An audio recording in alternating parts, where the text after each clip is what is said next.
আদাব এবং good evening. আমি সুদীপ সরকার, লিড আইটি থেকে।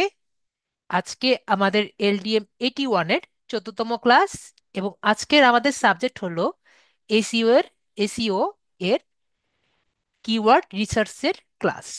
তো আমাদের ক্লাস শুরু করার আগে আমরা আবার একটু রিমাইন্ডার নিয়ে নেই। আমাদের কিন্তু আগামী পরশু দিন, মানে 26 তারিখ, আমাদের কিন্তু পরীক্ষা আছে। ঠিক আছে, আমি আবারও রিমাইন্ড করে দিচ্ছি, যেহেতু আমাদের কোনো নোটিশ দেওয়া হয় না এই পরীক্ষার, তাই আমি আবারও রিমাইন্ড করে দিচ্ছি, আমাদের কিন্তু 26 তারিখ, 26 ডিসেম্বর।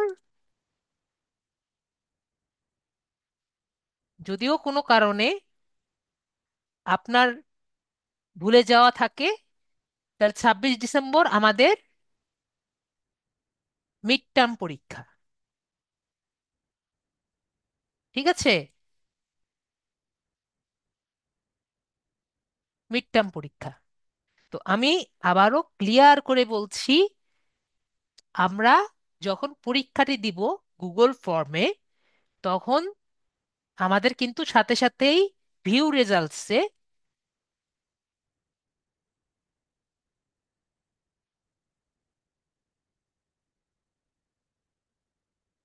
ভিউ রেজাল্ট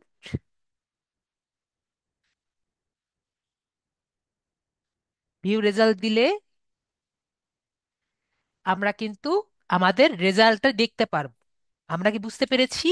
পরীক্ষা দেওয়ার সাথে সাথে কিন্তু আমরা ভিউ রেজাল্ট দিলে আমাদের কিন্তু রেজাল্টটি দেখতে পারবো। ঠিক আছে, এর সাথে সাথে আমাদের পরীক্ষা যখন শেষ হবে, আমরা কি কি ভুল করেছি আমরা কিন্তু আনসার শিটও পেয়ে যাব। ঠিক আছে মেহেরজান ভাইয়া, আমরা কিন্তু আনসার শিটও তখনই কিন্তু দেখতে পারবো আমরা যদি ভুল করে থাকি। এবং আপনাদের কোশ্চেন কিন্তু বেশি কঠিন হবে না, কারণ আমরা যা যা পড়েছি সেগুলোই কিন্তু আমি দিয়েছি। ঠিক আছে, প্রশ্ন আহামরি কঠিন কিন্তু হবে না, সবই আমরা যা যা পড়েছি তার মধ্যেই আর কি আসবে। ঠিক আছে, আমাদের যে ক্লাস টাইম সেখানে কিন্তু পরীক্ষা হবে, এগুলো নিয়ে আমি আবারও বলবো। কিন্তু আমি যেগুলোর জন্য আমি এইটা আবার আমি একটি নোটপ্যাড বের করেছি, নর্মাল শিট না বের করে। সেটা হলো, আবার বলার জন্য আমি, সেটা আমরা যখন পরীক্ষাটি দিব তখন আমরা যে রেজাল্টটি পাবো, সেটা কিসের রেজাল্ট পাবো এটা সবাই বলুন। আমরা কিন্তু MCQ, ঠিক আছে, আমরা যে মার্কসটা পাবো এটা কিন্তু MCQ এর মার্কস পাবো। এটা কি আমরা সবাই ক্লিয়ার? একটু ভালো মতো একটু বলেন। MCQ এর মার্কস পাবো।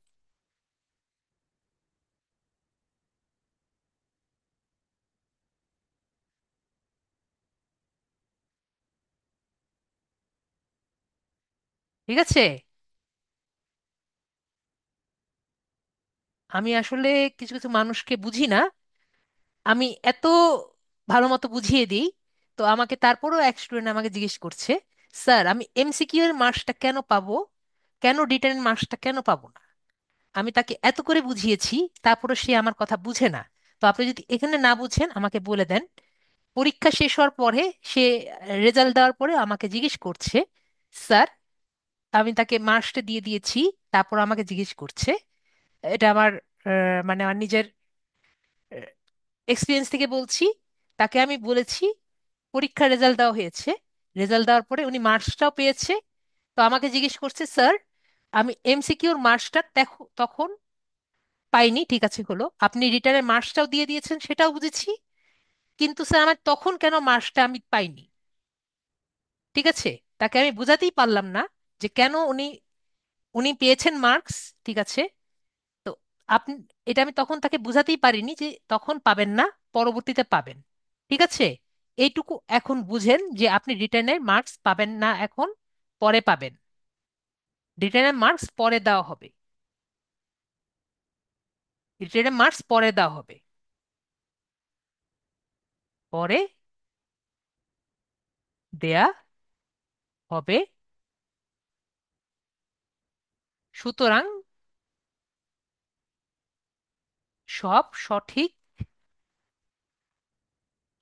উত্তর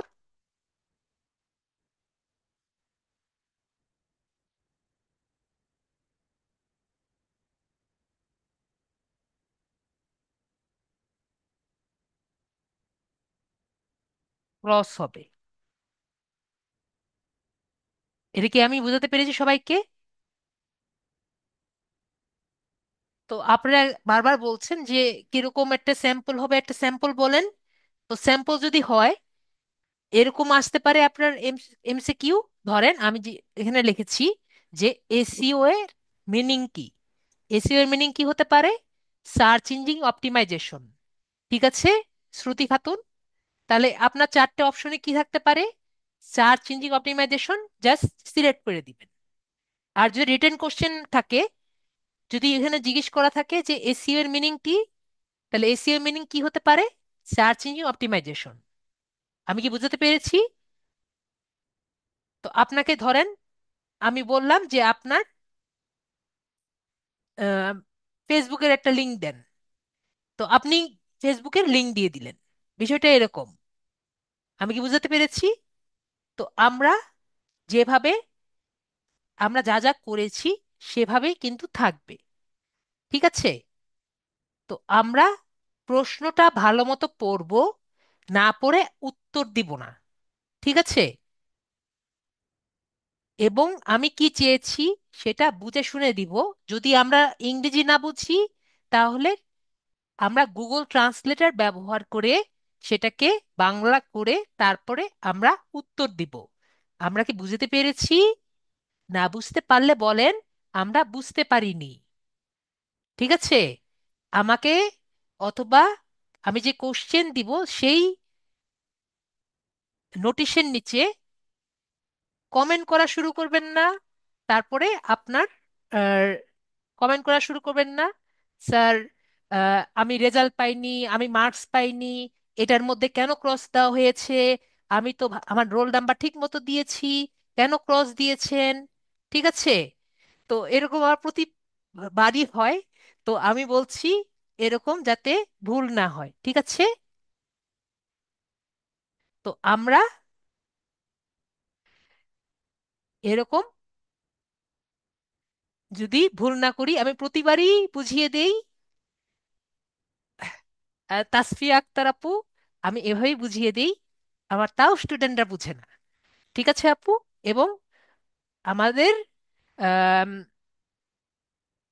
রোল নাম্বার আমরা সুন্দর মতো আমাদের যে অফিস আছে, যদি রোল নাম্বার ভুলে যাই আমরা রোল নাম্বার অফিস থেকে কালেক্ট করে নিব। ঠিক আছে?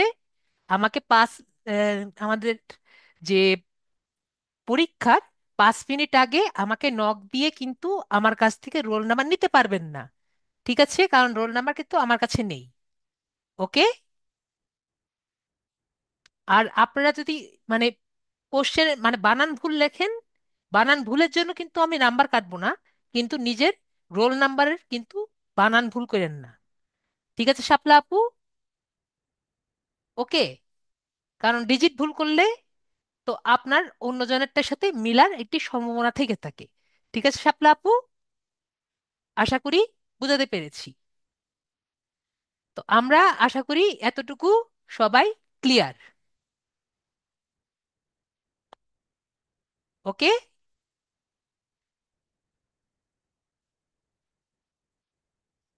তো আমরা আশা করি বুঝতে পেরেছি। আপনাদের জন্য আমি আবারও গতবারের যে মিড টার্ম এক্সামের ইয়েটা আছে আবার বলে দিচ্ছি যে আমাদের সিলেবাস হলো এসইও থেকে কিওয়ার্ড থেকে শুরু করে আগের সবগুলো আর কি থাকবে। ঠিক আছে? এক্সাম হবে এমসিকিউ থেকে স্মল রিটেন কোশ্চেন থাকবে। তারপরে এক্সাম হবে আমাদের ক্লাস টাইম বা শিডিউল টাইমে, মানে আমাদের এক্সামের দিন কিন্তু কোনো ক্লাস হবে না। এবং আমাদের ঠিক 7টার দিকে কিন্তু এক্সাম হবে। ঠিক আছে? এবং 9টার দিকে কিন্তু আপনি 9টার পরে আর এক্সাম দিতে পারবেন না। এক্সাম হবে আমাদের গুগল ফর্মে। ভিউ রেজাল্টস দিলে রেজাল্ট দেখতে পারবেন। ভিউ রেজাল্টস আমাদের যখন পরীক্ষা শেষ হবে, আমি একটু আগেও বললাম আপনি কিন্তু সাথে সাথেই চলে যাবেন না, কারণ ওইখানে কিন্তু আপনি যদি ভুল থাকে, নিজে যেগুলো ভুল করেছেন সবই কিন্তু তখনই সংশোধন করতে পারবেন। ঠিক আছে? তারপর পোস্ট করার সময় 2 ঘন্টা পরে, ক্লাস টাইমের পরে উত্তরপত্র জমা দেওয়া যাবে না, অথবা সাবমিট করার যাবে না। কেউ একবার বেশি সাবমিট করলে এক্সাম কিন্তু বাতিল হয়ে যাবে। ভুল রোল দিলে এক্সাম বাতিল করে দেওয়া হবে। ঠিক আছে? তো এক্সামের পরে, এক্সামের দিন যদিও আবার বলেছি ক্লাস হবে না। এবং ফাইনাল, আমাকে কিন্তু বলবেন না এখনই আপনি রেজাল্ট পাবলিশ কখন করবেন। নর্মালি কিন্তু আমি পাবলিশ করি না, তারপরে যদি পারি পাবলিশ করার চিন্তা ভাবনা করব পরে। আমরা কে কি ভুল করেছি সেটা নিয়ে আমরা ক্লাসে ডিসকাশন করব। ঠিক আছে? আশা করি আমরা বুঝতে পেরেছি।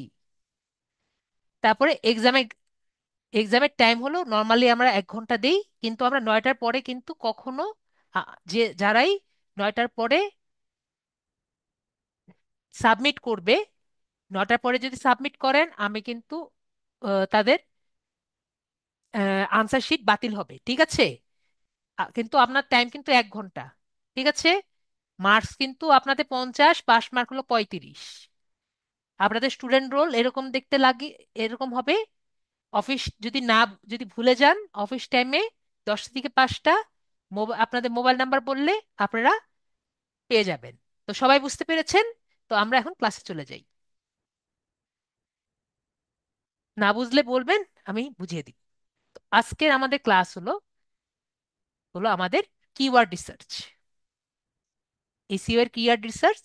তো আজকে ক্লাসে আমরা চলে যাই।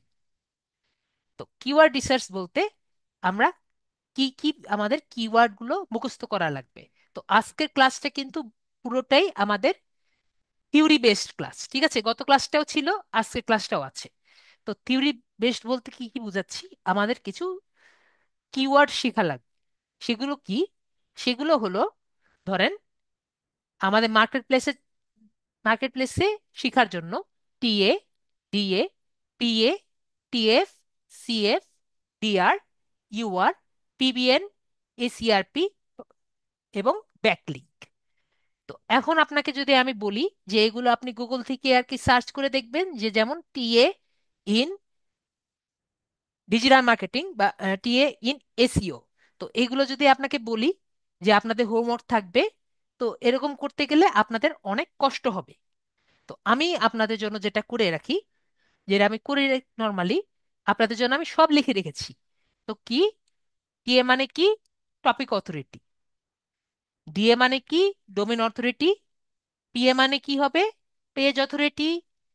টিএফ মানে কি? Trust flow. সিএফ মানে কি? Citation flow. ডিআর মানে কি? Domain rating. ইউআর মানে কি? URL rating. পিবিএন মানে কি? Public blog network. এসইআরপি মানে কি? Search engine result page. Backlink মানে কি? আমরা যদিও জানি, তারপর লিখে রেখেছি a link on another website that directs people to your website. তো আমরা এখন যেটা করতে পারি আপনাদের জন্য, আমরা এটা সম্পূর্ণ একটি স্ক্রিনশট দিয়ে রাখবো। ঠিক আছে? যদি আমাদের ভবিষ্যতে আর কি দরকার পড়ে, যারা মোবাইলে আছেন তারা স্ক্রিনশট দেন। স্ক্রিনশট দেওয়া হলে মেসেজে বলবেন যে স্ক্রিনশট দেওয়া হয়ে গেছে।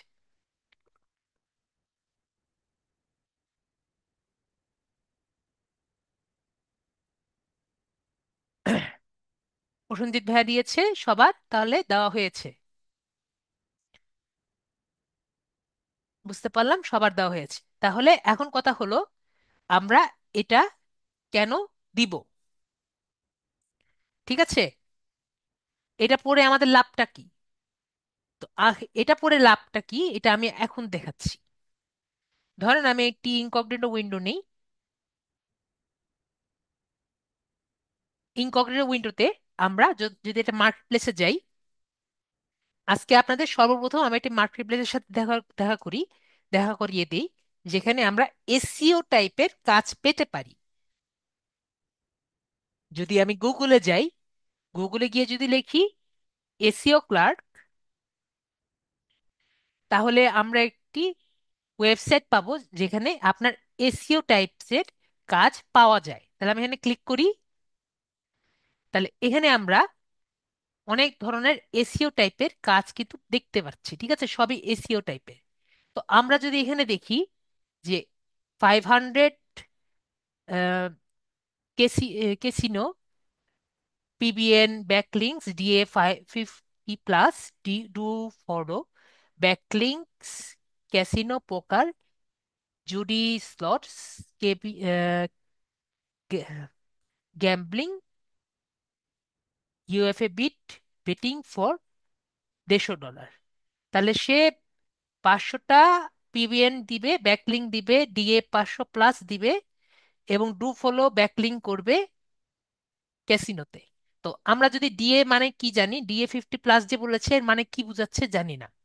ব্যাকলিংসটা আপনাদের আমি বুঝিয়েছি। পিবিএনস এর ফুল ফর্মটা কি আমরা বুঝেছি। ডিএ মানে, ডিএ এর ফুল ফর্মটা আমরা জানি, তাই তো? তো আমি, আপনারা কিন্তু এর আগে ডিএ মানেটা কি সেটাও জানতেন না। আজকের ক্লাসে আপনারা জানলেন। পিবিএন এর ফুল ফর্মটাও জানতেন না, আজকে আপনারা সর্বপ্রথম জানলেন। তো আমরা আরেকটা দেখি। হুম, দেখি এখানে 50 white hat SEO backlink, DF 70 plus for $25। তাহলে উনি কয়েকটি ব্যাকলিং করবেন, DA 70 plus for white hat SEO. আমরা কি জিনিস আমরা জানি, কিন্তু ডিএটা, ডিএ এর ফুল মিনিং জানি, কিন্তু আমরা বাকিটা জানি না। তো আমাদের আর কিছু দেখি।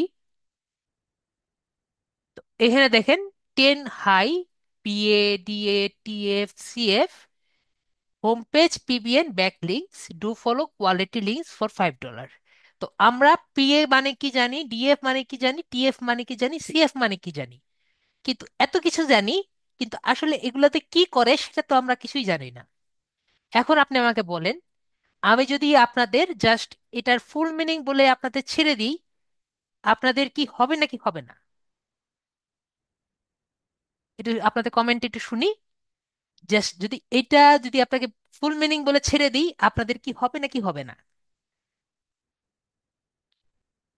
তো আপনাদের আহ একজন বলছেন শুধু হবে, আর বাকিদের সময় শুনছি যে না স্যার। তো আপনাদের তাহলে থিওরিটিকা জানা ইচ্ছা আছে যে আসলে পিএটা কি, ডিএটা কি, টিএফটা কি, সিএফটা কি। যদি আমাদের কাজ করার ইন্টারেস্ট থাকুক বা না থাকুক, যদি আমি এখানে নাই জানতে পারি যে এই গিগটা আসলে কি নিয়ে বলেছে, তাহলে আমরা ভবিষ্যতে কাজ করতে যাই বা না যাই, আমরা করবোটা কি? তাই না, বলেন? জাস্ট সিএফ মানে, আমরা জানলাম সাইটেশন ফ্লো, টিএফ মানে জানলাম টপিক, টপিক টপিক ফ্লো আর কি। তো যেটাই আমরা, পিএ মানে জানি পেজ অথরিটি, মানেটা কি হলো? তো আমার একটু এটার সম্পূর্ণ ডিটেলস যদি না জানি, তাতে কি হবে? তাতে কিন্তু কোনো কিছু হবে না যদি আমি এটার ডিটেলসটা না জানি, তাই না? তো আমি এই জন্যই, আমরা এটার থিওরিটা ভালো মতো বুঝবো। আমি কি বুঝতে পেরেছি? এজন্য আমি এটা 2 ক্লাসে নেই, এক ক্লাসে না নিই। তো আমরা জানলাম টিএ মানে topic authority, domain authority, page authority, trust flow, citation flow, domain authority, URL rating, public network, ACRP মানে সার্চ ইঞ্জিন রেজাল্ট পেজ। তাহলে a link on website that directs people on another website. তাহলে এত কঠিন কঠিন জিনিসের উপরে বিস্তারিত জানার তাহলে সবার কি ইচ্ছা হয়েছে আশা করি এখন, যে এগুলো নিয়ে আমাদের একটু হলেও এখন জানার ইচ্ছা হয়েছে। ঠিক আছে, তাহলে আমরা এখন এগুলোর প্রতি একটু জেনে আসি যে এগুলোর আসলে সংজ্ঞাটা কি। ঠিক আছে, এগুলো দিয়ে আসলে কি করে, খায় না কি মাথায় দেয়? তাহলে আমরা আগে জানি যে টপিক অথরিটি কি। তো টপিক অথরিটি একটা মেট্রিক বা পরিমাপ, যা একটি ওয়েবসাইটের একটি নির্দিষ্ট বিষয়ে কতটা দক্ষ বা বিশেষজ্ঞ তা নির্ধারণ করে। এটি সাধারণত তা সেই ওয়েবসাইটের কন্টেন্টের গুণগত মান, বা সেই বিষয়ের উপর, মানে যে কোনো একটি বিষয়ের উপর, এবং সেই বিষয়ের উপর গভীরতা, এবং ওই বিষয় নিয়ে কতটা বিশ্লেষণ বা উপস্থাপনার উপর ভিত্তি করে মূল্যায়ন করা হয়। ঠিক আছে? মানে একটা ওয়েবসাইট যে একটা বিষয়ের উপর কতটা বেশি গুরুত্ব দিতে পেরেছে সেটার উপর মূল্যায়ন করে তার এই মেট্রিক বা টপিক অথরিটিটা তাকে দেওয়া হয়। যেসব ওয়েবসাইটে টপিক অথরিটি বেশি, সেসব ওয়েবসাইটে সার্চ ইঞ্জিনের কাছে নির্ভরযোগ্যতা ও বেশি হিসাবে গণ্য করা হয় এবং তাকে বিশ্বাসযোগ্য হিসাবে গণ্য করা হয়। একটা উদাহরণ দেই, আরো ক্লিয়ার হয়ে যাবে।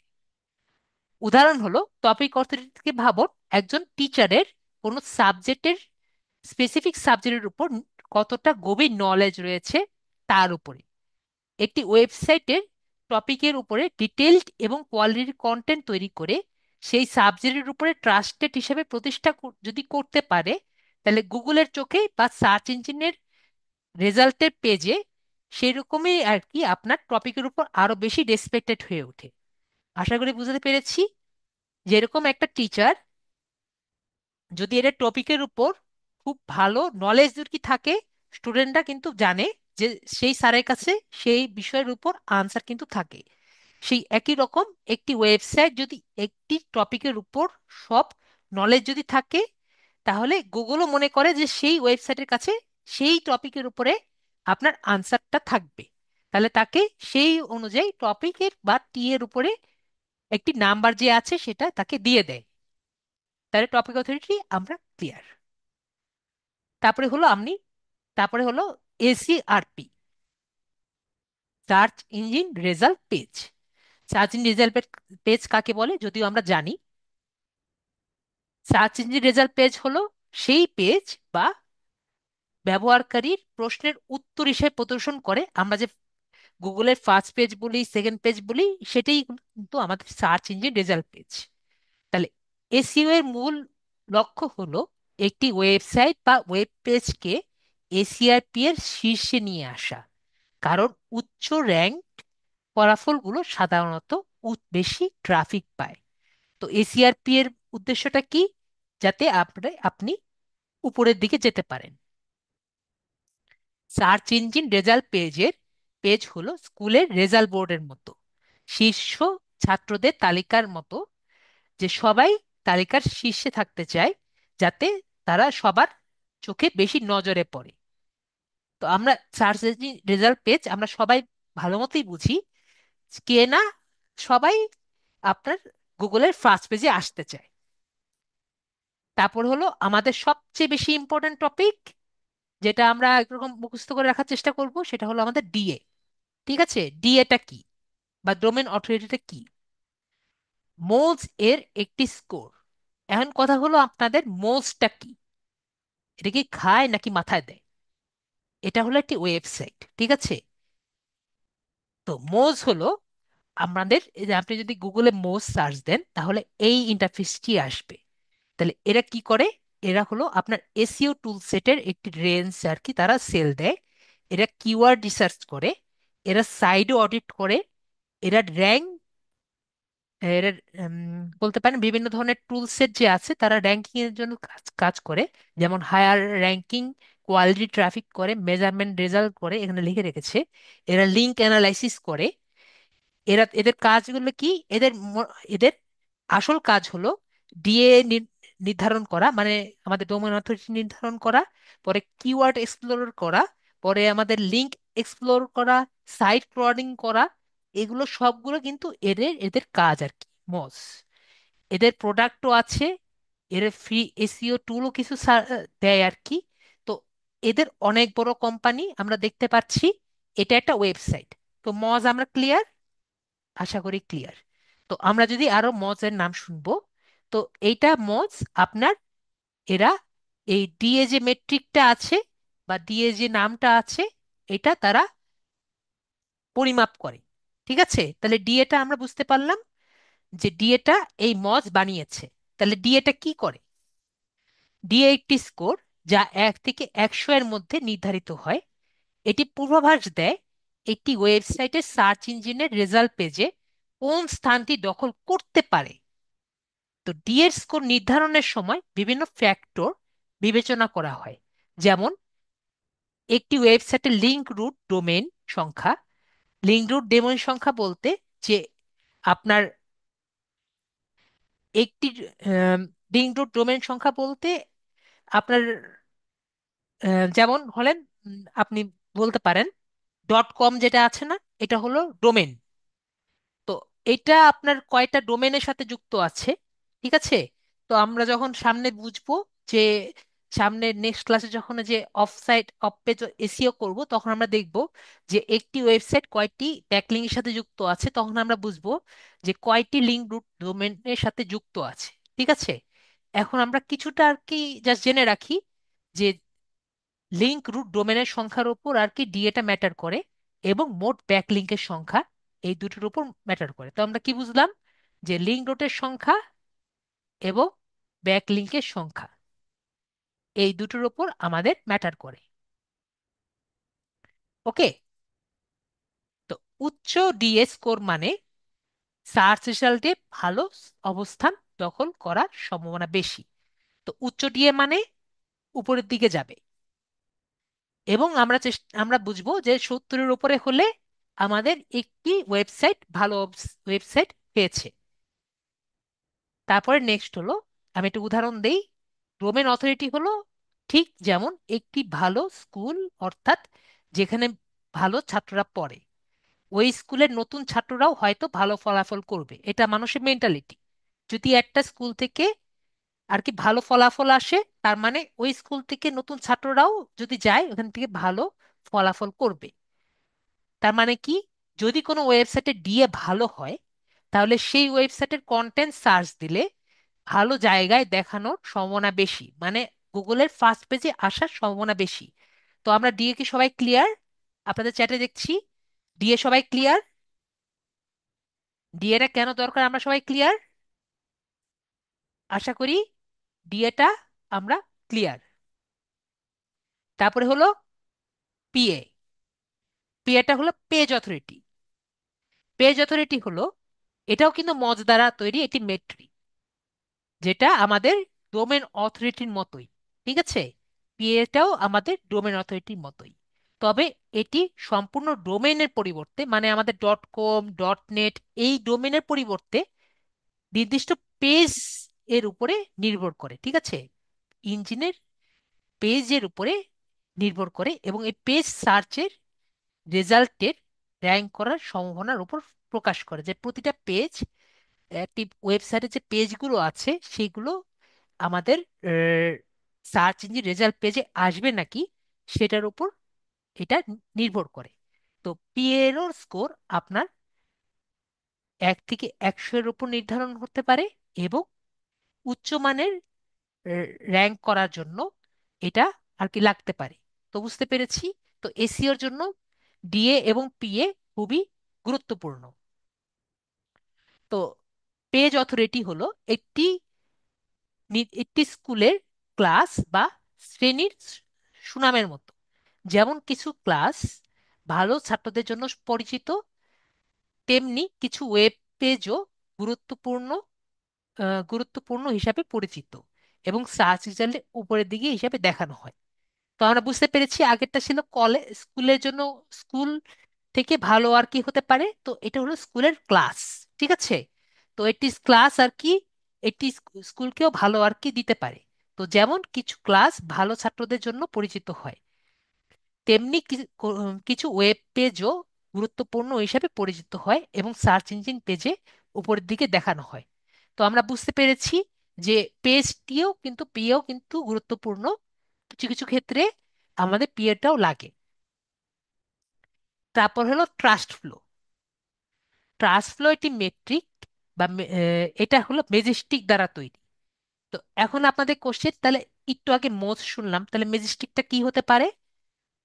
তো মেজেস্টিকটা হলো আমাদের আরেকটি ওয়েবসাইট। ঠিক আছে, তো এটা আমি এখানে দেইনি মনে হয়, আসেনি কেন কারণে, যাই হোক এটা আরেকটি ওয়েবসাইট। তো এটা আপনার ওই একই রকম আর কি। তো মেজেস্টিক আপনার ব্যাকলিক অ্যানালাইসিস, তারপর ট্রাস্ট ফ্লো ক্রিয়েশন, এরকম অনেক ধরনের আর কি কাজ নিয়ে আর কি কাজ করে। আমি আপনাদের নিয়ে দেখাই, 1 মিনিট দাঁড়ান। যেটা বলছিলাম ম্যাজেস্টিক দ্বারা তৈরি, তার ম্যাজেস্টিকটা কি? ম্যাজেস্টিকটা হলো, এটা হলো ম্যাজেস্টিকের ওয়েবসাইট। তো ম্যাজেস্টিকের ওয়েবসাইট আমরা দেখতে পাচ্ছি যে এরা আপনার অনেক ধরনের ওই মজের মতোই অনেক কিছু আর তারা সেল করে। এবং এরা ট্রাস্ট ফ্লো এবং আরেকটি আমরা সামনে পাবো সাইটেশন ফ্লো, এই দুইটাই তারা কিন্তু কন্ট্রোল করে। তারপর তারা ব্যাকলিংক হিস্টোরি আর কি ফলো করে, যেহেতু তারা ব্যাকলিংক স্পেশালিস্ট। ঠিক আছে। তারপর তারা লিঙ্ক কনটেক্সট আর কি দেখে। তারপর তারা টপিক্যাল ট্রাস্ট ফ্লো যেটা আর কি আছে সেটা আর কি তারা দেখে। তো টপিক্যাল ট্রাস্ট ফ্লোটা কি? টপিক্যাল ট্রাস্ট ফ্লো হলো ব্যাকলিঙ্ক কই থেকে আসে সেটা তারা আর কি দেখে। তো এখানে আমরা অনেক ধরনের দেখতে পাচ্ছি ফাইন্ডার্স লিঙ্ক, মানে লিঙ্কটা কই থেকে আসছে যেটা আর কি বললাম, সেটাও কিন্তু তারা ব্যাকলিঙ্ক অ্যানালাইসিস করে তারা আর কি দেখতে পারে।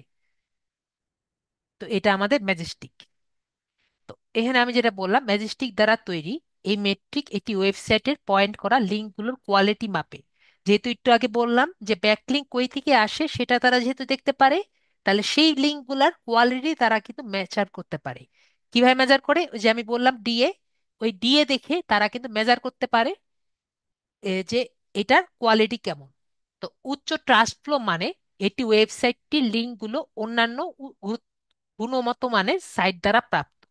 তাহলে এটি এটি ওয়েবসাইটের বিশ্বাসযোগ্যতা নির্ধারণের জন্য সহায়ক এবং তার ব্যাকলিংকের নির্ভর কোয়ালিটি এর উপর ভিত্তি করে। ঠিক আছে, তাহলে ট্রান্সফারটা বুঝতে পেরেছি। তো একটা সবগুলো কিন্তু একটার উপরে নির্ভরযোগ্য। তো ট্রাস্ট ফ্লো হলো একটি বন্ধুর নির্ভরযোগ্যতার মতো। যদি অনেক বিশ্বাসযোগ্য লোক আপনার সম্পর্কে ভালো কথা বলে, তাহলে আপনিও কিন্তু সবার কাছে বিশ্বাসযোগ্য হয়ে যেতে পারেন। তো ওয়েবসাইটের ক্ষেত্রেও যদি তাদের লিঙ্কগুলো মানে হাই দিয়ে দিয়ে, ঠিক আছে, মানে ডোমেইন অথরিটি দিয়ে যদি ভালো আর কি ভালো লিঙ্কগুলো দিয়ে আর কি করা হয়ে থাকে, তাহলে গুগলও মনে করে যে এই ওয়েবসাইটটা মেবি ভালো। ঠিক আছে। তারপর হলো ট্রাস্ট অথরিটি। তো এটা আপনাদের যে ট্রাস্ট ফ্লোটা আছে এটা নতুন এসেছে। তো আগে ইউজ করা হতো ট্রাস্ট অথরিটি। ঠিক আছে, তাহলে ট্রাস্ট অথরিটিটা কি? আপনি যদি টিএ দিয়ে সার্চ দেন তাহলে কিন্তু এখন মাঝে মাঝে ট্রাস্ট অথরিটি আসে, তাই আমি ট্রাস্ট অথরিটিটা দেখিয়েছি। ঠিক আছে। তো এখন কিন্তু ট্রাস্ট অথরিটি ব্যবহার করা হয় না, আগে থেকেই বলছি। তাও আমি জাস্ট জানার জন্য এটা আমরা জেনে রাখছি। তো ট্রাস্ট অথরিটিটা কি? ট্রাস্ট অথরিটি হলো এটি ওয়েবসাইটের ট্রাস্ট ওর্থিনেস কেমন তা বোঝায়। এই মেট্রিকটি সাধারণত খুব বেশি ব্যবহৃত হয় না এসইওতে, কিন্তু সাধারণত এটি ডোমেনের এজ, ইনবাউন্ড লিঙ্ক এর কোয়ালিটি এবং সেই লিঙ্কগুলোর ট্রাস্ট ওর্থিনেসের মতো ফ্যাক্টরগুলো মিক্স করে। যেসব ওয়েবসাইটের ট্রাস্ট অথরিটি বেশি সেইগুলো সার্চ ইঞ্জিনের চোখে বেশি রিলায়েবল এবং ট্রাস্টওয়ার্দি হিসেবে দেখায়। তো আমরা বুঝতে পেরেছি একই কথা, যে যেগুলো আপনার ইনবাউন্ড লিঙ্ক মানে আমাদের ব্যাক লিঙ্ক আর কি ভালো, কোয়ালিটিগুলো ভালো, সেগুলো ট্রাস্ট অথরিটি বেশি। কথা ওই একটাই, যেটা আমাদের ট্রাস্ট ফ্লোটে যেটা বেশি ছিল একই কথাই, কিন্তু এটা বেশি এখন বেশি ব্যবহৃত হয় না। কিন্তু এটার মধ্যে একটা জিনিস অ্যাড আছে যেটা আমরা এখানে দেখেছি, যে ডোমেনের এজটাও কিন্তু ম্যাটার করে। যেহেতু এটা এখন আর ব্যবহার করা হয় না, সুতরাং এটা আমাদের দরকার নেই। কিন্তু আমরা জেনে নিলাম যদি আমরা টিএ তে সার্চ দিই তাহলে মাঝে মাঝে ট্রাস্ট অথরিটি আসে। তো ট্রাস্ট অথরিটিকে ভাবুন একটা টিচার এর স্টুডেন্টের প্রতি বিশ্বাসের উপর। যদি কোনো ওয়েবসাইট ভালো আচরণ করে এবং তার ভালো বন্ধু থাকে অন্যান্য ট্রাস্টওয়ার্দি ওয়েবসাইটের মতো, তাহলে গুগলের চোখে আরো বেশি ট্রাস্টওয়ার্দি হয়ে ওঠে। তো আমরা ট্রাস্ট অথরিটিটাও বুঝলাম। তারপর হলো সাইটেশন ফ্লো। তাহলে সাইটেশন ফ্লো কে বানায়? একটু আগে বললাম সাইটেশন ফ্লোটাও কিন্তু ম্যাজেস্টিক করে। তো সাইটেশন ফ্লো হলো ম্যাজেস্টিকের একটি মেট্রিক যা একটি ওয়েবসাইটের লিঙ্ক এর সংখ্যা মাপায়। ঠিক আছে, যে কয়টি লিঙ্ক আছে এইটা কিন্তু আর কি সে দেখে। লিঙ্কের অবস্থা কোয়ালিটি দেখে না, লিঙ্কের কোয়ালিটি বিবেচনা করে না, কিন্তু লিঙ্ক কয়টা আছে, লিঙ্ক আপনার 100টা আছে, তো লিঙ্কের ডিএ আর দেখে না এটা 70 আছে নাকি 50 আছে নাকি 30 আছে। কিন্তু কয়টা লিঙ্ক আছে সেটা এই সাইটেশন ফ্লো দিয়ে দেখে নেয়। এটি ইঙ্গিত করে যে একটি ওয়েবসাইট কতটা প্রভাবশালী হতে পারে। সেটির সাথে লিঙ্ক করা সাইটগুলোর সংখ্যার উপর ভিত্তি করে আর কি এই সাইটেশন ফ্লো মার্কসটা দিয়ে দেয়। এটি ট্রাস্ট ফ্লো এর ঠিক বিপরীত। ঠিক আছে? তো সাইটেশন ফ্লো এর লিঙ্কের কোয়ালিটি বিবেচনা করে না, শুধুমাত্র আপনি কয়টা করেছেন সেরকম বিবেচনা করে। ঠিক আছে? তো এটা অনেকটা আমি উদাহরণটা দেওয়ার আগে বলি। যেমন ধরেন, বলতে চাই না ওভাবে, যেমন আপনি যদি ন্যাশনাল ইউনিভার্সিটিতে পড়েন কোনো একটা জেনারেল সাবজেক্টে, তাহলে অনেকবার দেখবেন যে তারা খাতার পৃষ্ঠা গুনে। তো সেরকম আর কি, খাতায় কি লিখেছেন সেটা থেকে খাতার পৃষ্ঠা গুনে আর কি, যে কয়টা পৃষ্ঠা আপনি লিখেছেন। তো সাইটেশন ফ্লো একরকম সেই রকম, আপনি কয়টা ব্যাকলিঙ্ক করেছেন সেটা আর কি করবে। তো ব্যাকলিঙ্ক আসে কোয়ালিটি কিরকম লিখেছেন সেটা আর কি ঘুরে না। তো সাইটেশন ফ্লো হলো স্কুলে আপনি কতটা জনপ্রিয় তার মতো।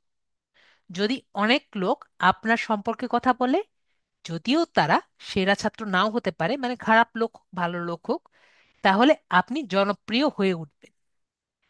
ওয়েবসাইটের ক্ষেত্রেও যদি আ- তাদের অনেক লিংক থাকে অন্য ওয়েবসাইট থেকে, তাহলে তাদের সাইটেশন ফ্লো বেশি হয়, যদিও সেই লিঙ্কগুলো সবসময় সেরা নাও হতে পারে। তো আমরা বুঝতে পেরেছি সাইটেশন ফ্লোটা কি। সাইটেশন ফ্লো আপনার ব্যাকলিঙ্কের সংখ্যা পরিমাপ করে। তো আমাদের তারপরে হলো ডোমেন রেটিং বা ডিআর। তাহলে ডিআরটা কি? ডিআর হলো এহারেফস দ্বারা তৈরি। তো আগে একটু বলেন তো, যে আপনাদের একটু চ্যাট দেখছি, এহারেফসটা আমরা কোথায় পড়েছি? দেখে দেখে মনে হচ্ছে না কোথায় যেন আমরা দেখেছি? দেখে দেখে চেনা লাগে। হ্যাঁ, সাদিয়া আপু দেখেছে। আর কার কার চেনা মনে হয়? দেখে দেখে চেনা লাগে তাও অচেনা। সাদিয়া আপু বলেছে, আর কার মনে হয় দেখি তো, কারো কি চেনা মনে হয় এহারেফ? কার? আর কার মনে হয়, নাকি আর কেউ চিনে নাই? দেখি তো আর কারো মনে আছে নাকি, শুধু সাদিয়া আপুরই মনে আছে, আর মনে হয় কারো মনে নেই। আপনাদের মেসেজে কিন্তু দেখছি যে কেউ আনসার দিচ্ছে নাকি, আর কেউ আনসার দিচ্ছে না। হাইপার লিঙ্কের reference, very good. Shifu, Shifuli Khatun, ভা- ভাইয়া একবারে ডাইরেক্ট বলে দিয়েছেন। ইসুক মিয়া ভাইয়া চিনতে পারেননি। তাই তিনজনেরই রিপ্লাই পেলাম। এহরেফস আমরা এইচটিএমএল এ দেখেছি, যেমন আমাদের খাতুন ভাইয়া ভাইয়া বলেছেন। আমরা এইচটিএমএল যখন লিখেছিলাম কোনো লিংক লিখতে, আমরা কিন্তু এ ট্যাগ ব্যবহার করেছিলাম, এই যে এ ট্যাগ। শিউলি আপু, রাইট, শিউলি আপু, শিউলি আপু বলেছেন এই যে আমরা এ ট্যাগ ব্যবহার করেছিলাম, আর এটা দিয়ে আমরা লিংকের নাম লিখেছিলাম। এখন কি সবাই মনে পড়েছে? আমরা এ এ দিয়ে একটা ট্যাগ নিয়েছিলাম আমাদের ইয়ের সময়, আমরা যখন লিড জেনারেশনে ক্লাস করি অনেক দিন আগে, তখন একটা এ ট্যাগ নিয়ে তারপর আমি লিংক দিয়ে দেখিয়েছিলাম। সবার কি কিছুটা মনে পড়েছে, নাকি সবাই ভুলে খেয়ে গিয়েছেন? হ্যাঁ, অ্যাঙ্কর ট্যাগ। তো অ্যাঙ্কর ট্যাগ এ ট্যাগ নিয়েছিলাম, আর এইচ আর ইএফ দিয়ে আমরা লিংক নিয়েছিলাম। মনে পড়েছে, মনে পড়েছে। হ্যাঁ, এখন সবার মনে পড়েছে। তাহলে এই অ্যাঙ্কর ট্যাগ আর এইচ আর এফ ডিএফ দিয়ে, তো একজন কি করেছে জানেন, একটা কোম্পানি বানিয়ে ফেলেছে। তো কোম্পানির নাম কি? কোম্পানির নাম হলো এহারেফস। ঠিক আছে? তো এই এয়ারহেভস কোম্পানি তাহলে কি করতে পারে বলেন? আপনাদের কি কোনো ধারণা আছে? একটু বলেন তো এই এয়ারহেভস কোম্পানি কি করতে পারে। আপনাদের কাছে জানি, এই এয়ারহেভস কোম্পানি কি করতে পারে? এয়ারহেভস কোম্পানি কাজ কি করতে পারে? যা ইচ্ছা তা লেখেন দেখি। তো এদের এদের কাজ হলো সব লিংক দিয়ে। ঠিক আছে? এদের কাজ হলো সব লিংক দিয়ে, কারণ এদের কাজই হলো আপনাদের, ঠিক আছে, এআরএফ মানে লিংক দিয়ে না। তো এদের সবই কাজ হলো লিংক দিয়ে। ঠিক আছে, এরা এসইও টুলসের রেকগনাইজ ফর পাওয়ারফুল ব্যাকলিঙ্ক। ঠিক আছে, এরা ব্যাকলিঙ্ক অ্যানালাইসিস ক্যাপাবিলিটিস দিয়ে আর কি আছে করে। এরা কিওয়ার্ড রিসার্চ টুল আর কি সেল করে, এবং সাইটের অডিট যে ফিচারগুলো আছে সেগুলো আর কি তারা করে। তো আমরা এখানে দেখবো যে রিসার্চিং আছে, প্রাইসিং আছে, অনেক ধরনের আছে। এরা your data digital marketing strategy backed by real actionable data. ঠিক আছে, এরা সব ব্যাকলিঙ্ক নিয়ে এরা কাজ করে। তার মানে কি, এরা শুধুমাত্র লিঙ্ক নিয়ে কাজ করে। বুঝতে পেরেছি? তো এআরএফসরা শুধু লিঙ্ক নিয়ে কাজ করে। তো আমরা বুঝলাম এআরএফস এই ওয়েব ইয়েটা কি। তো এআরএফস দ্বারা তৈরি ডোমেন রেটিং হলো একটি স্কোর যা ওয়েবসাইটে ব্যাকলিঙ্ক প্রোফাইলের সামগ্রিক শক্তি নির্বাচন করে। ঠিক আছে, মানে একটি ব্যাকলিঙ্ক যে আছে এই লিঙ্কটা কি পরিমাণ শক্তি আছে সেটা নির্বাচন করে। তা এটাও 1 থেকে 100 এর মধ্যে স্কেলে আর কি দেখে। এই উচ্চ ডিআর মানে সেই সাইটটি ভালো ডিআর বা ব্যাকলিঙ্ক প্রোফাইল আছে, যা সার্চ ইঞ্জিনের উপরে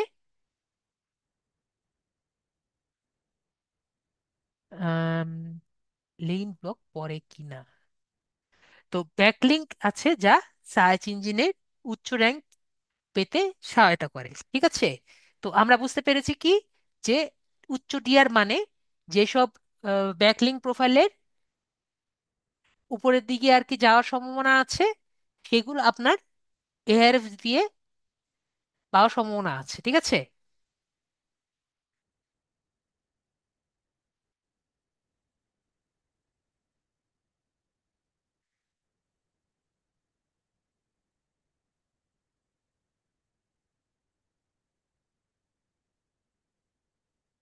তো আমরা এখন বুঝলাম যে সার্চ ইঞ্জিনের উপরে র্যাঙ্কে পাওয়ার আর কি সম্ভাবনা আছে। ঠিক আছে, তো আমরা বুঝলাম ডোমেন রেটিংটা কি। তো একটা উদাহরণ দেই, উদাহরণ সবগুলোরই দিচ্ছি। ডোমেন রেটিং হলো একটি স্কুলের ছাত্রদের ভালো ফলাফলের উপর ভিত্তি করে একটি স্কুলের স্কোর দেওয়ার মতো। উচ্চ স্কোর মানে স্কুলটি খুব শক্তিশালী এবং অন্যদের দ্বারা সম্মানিত। ঠিক আছে, তাহলে স্কুলে ভালো ফলাফলের উপর নির্ভর করে একটি স্কুলের স্কোরও কিন্তু দেওয়া যায়। তো তাহলে একটি স্কুলের স্কোর মানে আর কি ওই স্কুলটা ভালো করছে। ঠিক আছে, আশা করি বুঝতে পারছি। তারপর ইউআরএল রেটিং। তাহলে ইউআরএল মানে কি আশা করি আমরা জানি। ইউআরএল রেটিং মানে বুঝতে পেরেছি, এমনি নাম দেখে বুঝতে পেরেছি। এটা অবশ্যই আমাদের এআরএফ থেকে আসবে। তো এআরএফ থেকে আসা ইউআরএল মানে, ইউআরএল মানে হলো আমাদের uniform resource locator rating. Domain rating এর মতোই, তবে এটি সম্পূর্ণ ডোমেনের পরিবর্তে, ডোমেন মানে কি বুঝাচ্ছি, .com, পরে .net, .bd, এগুলো কিন্তু সব ডোমেন। তো ডোমেনের পরিবর্তে এটি নির্দিষ্ট পেজের ব্যাকলিঙ্ক প্রোফাইল যে আছে এগুলোর শক্তি নির্বাচন করে। তো আমি যে এত শক্তি শক্তি বলছি এটা কিন্তু আপনার সব কিন্তু আপনার দিয়ে বুঝায়। ঠিক আছে, সবগুলো যে শক্তি এগুলো সবই কিন্তু দিয়ে বুঝায়। সবাই কি বুঝতে পেরেছেন আশা করি? এগুলো কিন্তু কোনো কিছু কঠিন না বুঝা। কঠিন হলে বলবেন। সবই কিন্তু সব একসাথে কিন্তু ডিএতে গিয়ে আটকিয়ে যায়। উচ্চ ইউআর মানে সেই নির্দিষ্ট পেজটির শক্তিশালী ব্যাকলিঙ্ক রয়েছে যা সেটিকে সার্চ ইঞ্জিন এ র্যাঙ্ক করতে সহায়তা করে। সবাই বুঝতে পেরেছেন? উঁচু ইউআর মানে সেটাকে, এটার মধ্যে ভালো ব্যাকলিঙ্ক রয়েছে, সেটাকে আপনার আমাদের এসইও তে মানে সার্চ ইঞ্জিন রেজাল্ট পেজের মধ্যে র্যাঙ্ক করতে সহায়তা করে। ঠিক আছে, ইউআরএল রেটিং হলো একটি নির্দিষ্ট ক্লাসরুমের স্কোর দেওয়ার মতো। একটি উচ্চ স্কোর মানে সেই ক্লাসরুমে খুব শক্তিশালী এবং অন্যদের দ্বারা সম্মানিত। ঠিক আছে, তাহলে আমরা বুঝতে পারলাম ইউআর রেটিং হলো একটি নির্দিষ্ট ক্লাসরুমের স্কোরের মতো। যদি স্কোর আর কি যদি ভালো হয় তাহলে ক্লাসরুমটি অন্য ক্লাসরুম থেকে বেটার অবস্থায় আছে, এবং অন্য ক্লাসরুম থেকে, একই টাইপের ক্লাসরুম থেকে বেশি ভালো। যেমন ধরেন, যেমন আমি যেমন স্কুলে ছিলাম, ধরেন কলেজে ছিলাম আর কি, আমাদের ইসে ছিল BCD। তো বি সবচেয়ে ভালো স্টুডেন্ট ছিল, সি একটু কম খারাপ স্টুডেন্ট ছিল, ডি এ একবার খারাপ স্টুডেন্ট ছিল। তাহলে সবাই, যেমন আমার মতো স্টুডেন্টরা সবাই বিতে থাকতো, আমরা কখনো খারাপ রেজাল্ট করতাম না যাতে সিতে যাই। তো সি এররা চেষ্টা করতো তারা সবাই বিতে আসতে। আর ডিতে কেউ চিন্তা করতে পারতো না, কারণ ডিতে কোনো পড়ালেখা হতো না। তো বুঝতে পেরেছি। তো আপনার তখন এরকমই আর কি বিষয়টা, যে উচ্চ স্কোর মানে হলো সেই ক্লাসরুম যে খুব শক্তিশালী এবং ওনার দ্বারা সম্মানিত, যে সবাই চেষ্টা করতো বিতে আসা, কারণ বি এর স্টুডেন্টরা সব পড়ালেখা নিয়ে চিন্তা ভাবনা করে। তো ইউআরএল রেটিং আমরা বুঝতে পেরেছি আশা করি। তারপর হলো প্রাইভেট ব্লক নেটওয়ার্ক মানে পিবিএন। তা পিবিএনটা কি? এক কথায় বুঝতে পারছি প্রাইভেট মানে কি। প্রাইভেট ব্লক নেটওয়ার্ক হলো এক ধরনের ওয়েবসাইট এর নেটওয়ার্ক যা একই ব্যক্তি বা প্রতিষ্ঠানের ওনারশিপ এর থাকে, এবং একটি নির্দিষ্ট সার্চ ইঞ্জিন র্যাঙ্কিং এর উন্নত করার জন্য ব্যাকলিংকের তৈরির জন্য ব্যবহৃত হয়। ঠিক আছে? তাহলে পিবিএন গুলো প্রায় গ্রে হ্যাট এসইও এর জন্য ব্যবহৃত হয়। ঠিক আছে? তো আমরা গ্রে হ্যাট এসইও টেকনিক্স গুলো সবার মনে আছে, যে আমি যদি কোনো ওয়েবসাইটের কে উঠিয়ে দিতে চাই নিজের আহ, কোনো প্রাইভেটে প্রাইভেট ওয়েবসাইটে যদি কোনো কিছু লেখি নিজের ওয়েবসাইট সম্পর্কে, তাহলে কিন্তু ওই ওয়েবসাইটটা উঠে যাওয়ার কোনো সম্ভাবনা থাকে। তাহলে প্রাইভেটটা কি? প্রাইভেটটা নিজের না। তাহলে আমরা বুঝতে পেরেছি কেন এটা এসইওর মধ্যে পড়ে। না বুঝলে বললেন, আমি বুঝিয়ে দিব। কারণ এটি সার্চ ইঞ্জিন র্যাঙ্কিংকে ম্যানিপুলেট করে।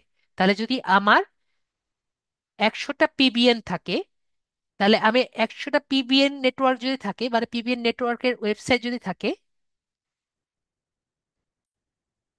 ধরেন আমার বলছেন, তো ধরেন আমার আমার একটি নেটওয়ার্ক আছে, 100টা ওয়েবসাইট আছে। ঠিক আছে? সেটা আমি আমার নিজের নামে বানিয়েছি। ঠিক আছে? তো 100টা ওয়েবসাইট বানিয়েছি। সেই ওয়েবসাইটে আমি শুধুমাত্র আর্টিকেল লিখি, সেখানে আমার কাজের জন্য। ঠিক আছে? তাহলে আমি যে কোনো ওয়েবসাইটকে আমি উপরের দিকে উঠাতে পারি যদি কোনো একটি ওয়েবসাইট দিয়ে লিখি, ওয়েবসাইট সম্পর্কে লিখি। ধরেন আমার আমাকে বাটা টাকা দিয়েছে। ঠিক আছে? যে বাটা আমাকে বলেছে আমার ওয়েবসাইটটা উঠিয়ে দাও। তাহলে যদি আমার 100টা ওয়েবসাইট আমার আগে থেকে থাকে, যেটা আমার নিজের প্রাইভেট ব্লক নেটওয়ার্কের মতো আছে, আমার নিজের ওনার নিজের ওন করা, তাহলে আমি 100টা ওয়েবসাইটে যদি আমি দেই, তাহলে আমি অবশ্যই বাটার র্যাঙ্কিংটা উপরের দিকে উঠবে।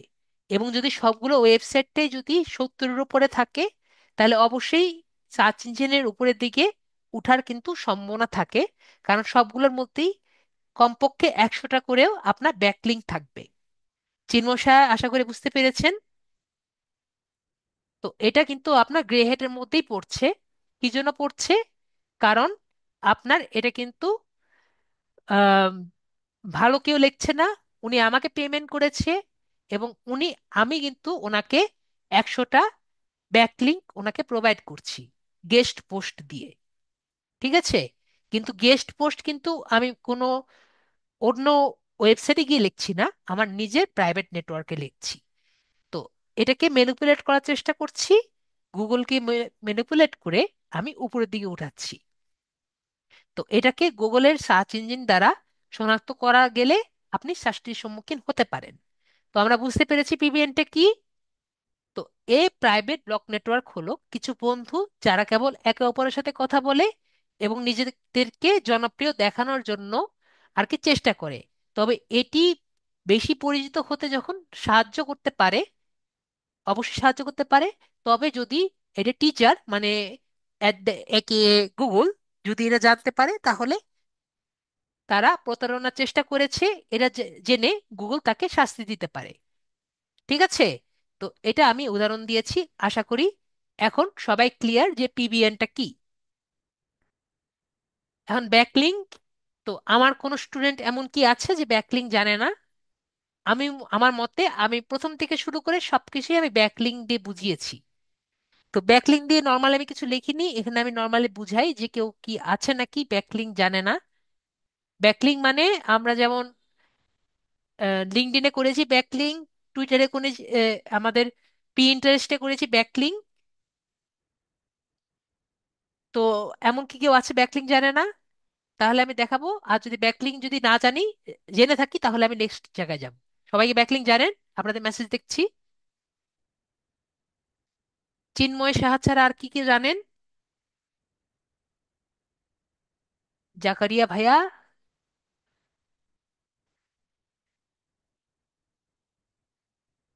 জি স্যার, বেশিরভাগই দেখছি বেশিরভাগই জানে না। দুঃখজনক। তো আমাদের ব্যাকলিং বুঝতে হবে তাহলে। নর্মালি এই জায়গাটা আমি স্কিপ করি।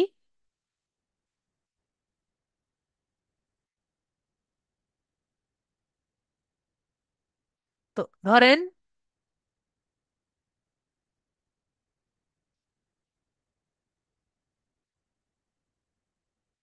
এটা হলো আমার একটা আর্টিকেল, যেটা আমাদের ফার্স্ট ক্লাসে আমি করিয়েছিলাম।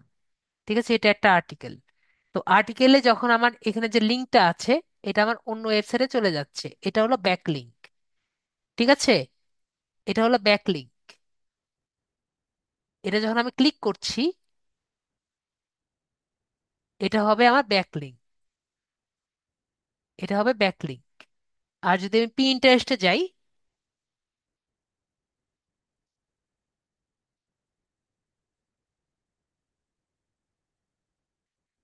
যদি পিন্টারেস্ট থেকে বুঝতে চান, তো পিন্টারেস্টে যদি আমি কোনো, এখানে যদি আমি ক্লিক করি,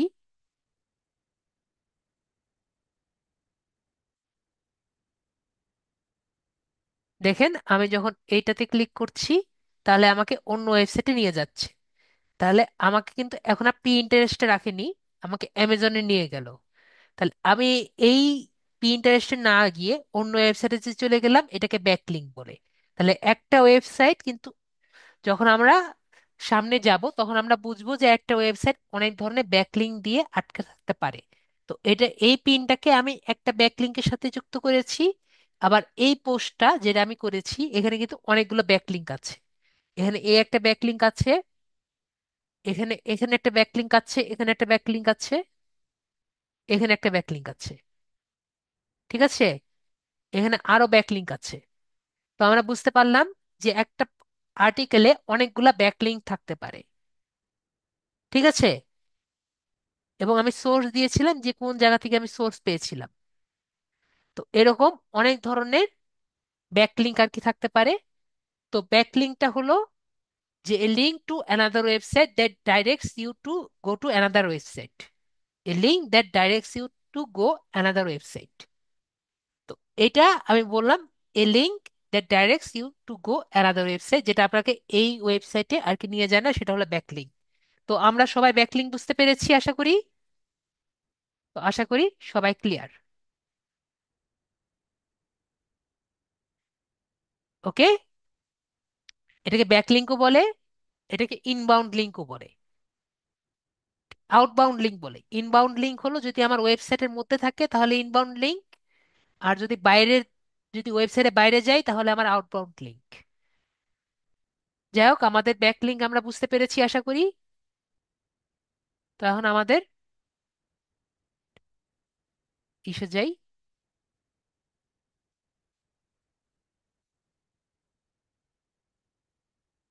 এখন আমাদের নেক্সট টপিক হলো ডিফারিং কিওয়ার্ডস। কিওয়ার্ডস, আমরা তো এতদিন ধরে কিওয়ার্ডস নিয়ে কাজ করলাম, কিন্তু কিওয়ার্ডস কয় টাইপের এইটা তো আমরা কখনো জানি নাই। তো আজকে আমরা জানবো কিওয়ার্ডস কয় টাইপের হয়। তাহলে কিওয়ার্ডস কিন্তু অনেক টাইপের হয়। কিওয়ার্ডস ক্যাটেগরি ভাবে আমাদের তিন টাইপের হয়। তো কি কি টাইপের হয়? একটা হলো কাস্টমার ডিফাইনিং কিওয়ার্ডস। ঠিক আছে, যেটা কাস্টমারকে ডিফাইন করে, সেটা হলো কাস্টমার ডিফাইনিং কিওয়ার্ডস। একটা হলো প্রোডাক্টকে ডিফাইন করলে, যে প্রোডাক্টকে চেনা যায় যে ডিফাইন কিওয়ার্ডস দিয়ে, সেটা প্রোডাক্ট ডিফাইনিং কিওয়ার্ডস। আরেকটি হলো আমাদের জিও টার্গেটিং কিওয়ার্ডস, যেটা আমার এর, নিজের আম, ভূতত্ত্ব, মানে আমার নিজের লোকেশন দিয়ে যেটা টার্গেট করে আর কি, যে কিওয়ার্ডটা দেওয়া হয়, সেটা হলো জিও টার্গেটিং কিওয়ার্ডস। কিন্তু কিওয়ার্ড কি শুধুমাত্র এই তিন ভাবেই করা যায়? না, কিওয়ার্ডস আরো ভাবে ভাগ করা যায়। তাহলে আর কি ভাবে করা যায়? তো কিওয়ার্ডস আমাদের আরো পাঁচ ভাগে করা যায়। কি কি ভাবে? আমাদের সাইজ দিয়ে, লেন্থ দিয়ে। তাহলে কি কি ভাবে? একটা হলো শর্ট টেল কিওয়ার্ড। আমাদের এক আমাদের ছোট ভাবে যেটা ছোট, সেটা শর্ট টেল কিওয়ার্ড। আর এটা হলো লং টেল কিওয়ার্ড। যদি একটু বড় করি আমাদের বিশেষণ দিয়ে, তাহলে আমাদের লং টেল কিওয়ার্ড। তা হলো সাব গ্রুপ কিওয়ার্ড। যদি কোনো গ্রুপ ওয়াইজ যদি কিওয়ার্ড ভাগ করি, তাহলে আমাদের সাব গ্রুপ কিওয়ার্ড। তারপর শর্ট টার্ম ফ্রেশ কিওয়ার্ড, যেটা কিছুক্ষণের জন্য থাকে তারপরে চলে যায়, সেটা আমার শর্ট টার্ম ফ্রেশ কিওয়ার্ড। তারপরে লাস্ট অ্যান্ড ফরমোস্ট আমাদের লং টার্ম এভার কিওয়ার্ড, যেটা আমাদের সারা জীবনের জন্য আর কি থাকে, সেটা আমাদের শর্ট টার্ম ফ্রেশ কিওয়ার্ড। তো আমাদের এইটুকু আমরা কি একবার দেখে কি সবাই বুঝতে পেরেছি? বলেন। জাস্ট একটা আইডিয়া হয়েছে যে আমাদের কিওয়ার্ডটা কি, এক দেখায় যে কিওয়ার্ড কয় ভাগে ভাগ হয়, কি করতে পারে। আশা করি আমরা হান্নান খান ছাড়া সবাই বুঝতে পেরেছি। আমাদের মোটামুটি বুঝতে পেরেছি, তারপর আমরা এটা ডিটেলস বুঝতে পারবো। ঠিক আছে? এখন আমরা তাহলে আপাতত বুঝতে পেরেছি, আমরা এখন ডিটেলস পড়ব যে ডিফারেন্ট কিওয়ার্ডটা কি। আমাদের ক্যাটাগরি ওয়াইজ আমরা কিওয়ার্ড গুলো এক একটা করে ভাগ করে পড়ব। কাস্টমার ডিফারেন্ট কিওয়ার্ডটা কি? এগুলো এমন কিছু কিওয়ার্ড যেটা কাস্টমারকে আকর্ষণ করতে চায়, আকর্ষণ করতে ব্যবহৃত হয়। মানে আপনি যদি কাস্টমারকে আকর্ষণ করতে চান, তাহলে এই টাইপের কিওয়ার্ডগুলো ব্যবহার করবেন। তো তাদের উপর ফোকাস করে এই কিওয়ার্ডগুলো ব্যবহার করা হয়। আপনার পটেনশিয়াল কাস্টমার, মানে আপনি যে কাস্টমার হতে পারে, সেই শব্দগুলো ব্যবহার করে আপনার প্রোডাক্ট বা সার্ভিস খোঁজার সময় আপনি এই কিওয়ার্ডগুলো আর কি ব্যবহার করবেন বা ব্যবহার করা হয়। একটা উদাহরণ দেই, আরো ক্লিয়ার হবে। উদাহরণ হলো, ধরেন আপনি বিগিনার, মানে যারা প্রথম আর কি দৌড়াদৌড়ি করতে চাচ্ছে, এরকম একটি মানুষদের জন্য আপনি দৌড়ানোর রানিং শু বিক্রি করবেন। তাহলে তাদের জন্য আপনি কাস্টমার ডিফারেন্ট কিওয়ার্ড কি বানাবেন? তো তাদের জন্য কাস্টমার ডিফারেন্ট কিওয়ার্ড বানাবেন হলো best running shoe for beginners. ঠিক আছে? যে আপনি বিগিনারদের জন্য করছেন, তাহলে best running shoe for beginners, অথবা affordable running shoe for beginners. যে একবারে যারা প্রথম, মানে নতুন নতুন তারা শুরু করছে, তো affordable running shoe for beginners, এভাবে করে আপনি একটি কিওয়ার্ড আর কি বানালেন। তো যেগুলো নতুন রানারদের জন্য সর্বাধিক প্রাসঙ্গিক এবং আকর্ষণীয়। তো এগুলো আপনার যে আর কি সার্চ দিবে, যদি আপনি এইগুলো যে আছে, যেমন ধরেন affordable running shoe for beginners, এটা দিয়ে যদি আপনি গুগলে সার্চ দেন, তাহলে আপনি কি পাবেন? এখন যদি গুগলে সার্চ দেন, তাহলে আপনি দেখবেন রান রিপিটে যে আছে, এখানে আপনি দেখবেন এটা সার্চ দিলে পাওয়া যাচ্ছে, তারপরে এটা সার্চ দিলে পাওয়া যাচ্ছে। তাহলে আমরা কি বুঝলাম? এটার কিন্তু ব্যবহার আছে। তো আমরা এটা আমাদের এই যে আইডিয়া পেয়েছি, এটা কিন্তু আমাদের প্রোডাক্টের জন্য আমরা ব্যবহার করতে পারি, যদি আমরা কাস্টমার ডিফাইনিং কিওয়ার্ডস ব্যবহার করতে চাই। ঠিক আছে? তারপরে হলো আমাদের প্রোডাক্ট ডিফাইনিং কিওয়ার্ডস, যেটা আমার প্রোডাক্টকে ডিফাইন করে যদি কোনো কিওয়ার্ড ব্যবহার করতে চাই, তাহলে আমার প্রোডাক্ট ডিফাইনিং কিওয়ার্ডস লাগবে। সেটা কি? এই কিওয়ার্ডগুলো সরাসরি আপনার প্রোডাক্ট বা সার্ভিসকে বর্ণনা করে। একটু আগে কাস্টমারকে ডিফাইন করেছি, এখন ডিফাইন মানে বর্ণনা করেছি, এখন আমার প্রোডাক্টকে বর্ণনা করব। এগুলো আপনার বিক্রি করা জিনিস বা প্রোডাক্টকে সম্পর্কে বুঝায়। বিষয়টা কি? উদাহরণ, আপনি ইকো ফ্রেন্ডলি ওয়াটার বোতল বিক্রি করবেন। ঠিক আছে? তাহলে আপনার প্রোডাক্ট ডিফারেন্ট কিওয়ার্ড কি হতে পারে? রিইউজেবল স্টেইনলেস স্টিল ওয়াটার বোতল। তার মানে কি? রিইউজেবল, বারবার ইউজ করা যায়। স্টেনলেস স্টিল, আশা করি বুঝতে পেরেছি। তো ওয়াটার বোতল, এটা আপনি আপনার আপনার ফেসবুক পেজ হোক, আপনার ওয়েবসাইট হোক, সেখানে আপনি এই কিওয়ার্ডটা ব্যবহার করুন। তাহলে আমরা যদি রিইউজেবল স্টেইনলেস স্টিল ওয়াটার বোতল আমরা যদি গুগলে দিই, তাহলে দেখি তো এটা কি ব্যবহার কি যোগ্য? দেখলাম এইটা ব্যবহার করলে অনেকে এইটা ব্যবহার অলরেডি করেছে, এবং এটা কিন্তু অলরেডি অনেকেই ব্যবহার করে তারা কিন্তু সফল হয়েছে, না হলে এতগুলো অপশন আসতো না। তো আমরা বুঝেছি যে এই যে reusable stainless steel water bottle, এটা একটা ভালো কিওয়ার্ড। তো আমাদের প্রোডাক্টটাও এভাবে আমরা দিয়ে আমাদের পোস্টে বা আমাদের ওয়েবসাইটে আমরা দিতে পারি। ঠিক আছে। তারপরে আমাদের লাস্টেরটা যেটা ছিল জিও টার্গেটিং কিওয়ার্ড, যেটা আমাদের লোকেশন ভিত্তিক যেটা হয়, বা আমাদের ভূতত্ত্ব যেটা আর কি ইয়ে করে হয়, সেটা আমাদের জিও টার্গেটিং কিওয়ার্ড। এই কিওয়ার্ড গুলো নির্দিষ্ট লোকেশন টার্গেট করার জন্য ব্যবহৃত হয়। সাধারণত এইগুলোতে শহর, অঞ্চল বা দেশের নাম থাকে। এটা আমরা নর্মালি আর কি ইউজ করি। যেমন একটা উদাহরণ দেই, যদি আপনি নিউ ইয়র্কে একটি পিজা শপ চালান, তাহলে আপনার জিও টার্গেটিং কিওয়ার্ড কি হতে পারে? ঠিক আছে। তো আপনার জিও টার্গেটিং কি হতে পারে? Best pizza in new York. তো আপনি পোস্টের মধ্যে কি লিখবেন? পোস্ট হলো, পোস্টের মধ্যে একটা হ্যাশট্যাগ বা কিছু একটা কি দিলেন, যে best pizza in new York দিয়ে আপনি পোস্টের মধ্যে লিখলেন, বা হ্যাশট্যাগ দিয়ে দিতে পারেন, অথবা আপনার ওয়েবসাইটের মধ্যে দিয়ে দিলেন যে best pizza in new new York. তো এগুলা যদি আপনি দেন, তাহলে কিন্তু এটা আপনার পোস্টটি রিচ বেশি পাবে। তো আমরা যদি best pizza in new York যদি দিই গুগলে, তাহলে দেখি মানুষ কিন্তু এটা ব্যবহার করেছে। যেমন আমরা নিউ ইয়র্ক টাইমসে দেখতে পাচ্ছি best 25 places in new York আছে। ডিজিটালি দিয়েছে যে who is your go to best place in new York city. এটা কি জন্য দিয়েছে? এটা কিন্তু রেডিট, আমরা জানি যে একটা কোশ্চেন এন্ড আনসারের ওয়েবসাইট, এখানে অনেক ধরনের কোশ্চেন করে। তো আমি যেটা বলেছি এটা কিন্তু অনেকে আর কি দিয়েছে। তারপর আমরা এখানে দেখলাম যে গুগল ম্যাপেও অনেক ধরনের প্লেস কিন্তু দেখা গিয়েছে। তার মানে কি? তার মানে আপনি যদি নিউ ইয়র্কে থাকেন, আপনি যদি এটা ব্যবহার করেন, এখানে কিন্তু অনেক ধরনের প্লেস কিন্তু দেখা যাবে। ঠিক আছে। মানে গুগলে পেজে কিন্তু আসার সম্ভাবনা আছে। ওকে। তারপর হলো ডিফাইনিং কিওয়ার্ডস লেন্থ। তো লেন্থ হিসাবে তাহলে আমরা কয় ভাগে ভাগ করতে পারি? লেন্থ হিসাবে আমরা কিন্তু 5 ভাগে ভাগ করতে পারি। প্রথমটা কি বলেছি? প্রথমটা বলেছি হলো শর্ট টেল কিওয়ার্ড। তো শর্ট টেল কিওয়ার্ডটা কয় ভাগের? 2 বা 3 ওয়ার্ডের বেশি কিন্তু হবে না। তো উদাহরণ দেই। তো এগুলো সাধারণত 2 বা 3 শব্দের হয়ে থাকে। এগুলো সাধারণত ব্রড বা বড়, এবং জেনারেল কিওয়ার্ড, নর্মাল কিওয়ার্ড। তো এগুলোর সার্চ ভলিউম বেশি, মানে বেশি মানুষ সার্চ দেয়, সুতরাং প্রতিযোগিতা বেশি হয়। মানে এইগুলো কিওয়ার্ড যদি আপনি ব্যবহার করেন, আপনি কিন্তু র্যাঙ্ক করতে পারবেন না ইজিলি। আমি আবারও বলছি, এগুলো কিওয়ার্ড ব্যবহার করে উপরে পেজে উপরের দিকে উঠা কিন্তু কষ্টকর। ঠিক আছে। তো এগুলোর উদাহরণ আমি একটা দেই। এগুলোর উদাহরণ হলো ধরেন ল্যাপটপ বা রানিং শু। আর ল্যাপটপ বলতে কিন্তু অনেক ধরনের ল্যাপটপ আছে, গেমিং ল্যাপটপ আছে, অ্যাফোর্ডেবল ল্যাপটপ আছে, তারপরে দামি ল্যাপটপ, মানে চিপ ল্যাপটপ আছে, তারপরে প্রিমিয়াম ল্যাপটপ আছে। আমি কিন্তু কোনো ল্যাপটপের নাম বলিনি, আমি জাস্ট ল্যাপটপ লিখেছি। ঠিক আছে। তো রানিং শু লিখেছি, কিন্তু রানিং শু বলতে আসলে রানিং শুর তো অনেক ক্যাটাগরি আছে, আমি কোনো ক্যাটাগরি দিইনি, রানিং শু লিখেছি। আমার কথা বুঝতে পেরেছেন আশা করি। যখন আমি কোনো ক্যাটেগরি বলবো না, জাস্ট 1 বা 2 ওয়ার্ডে শেষ করে দিব, সেটা আমার শর্ট টেল কিওয়ার্ড হবে।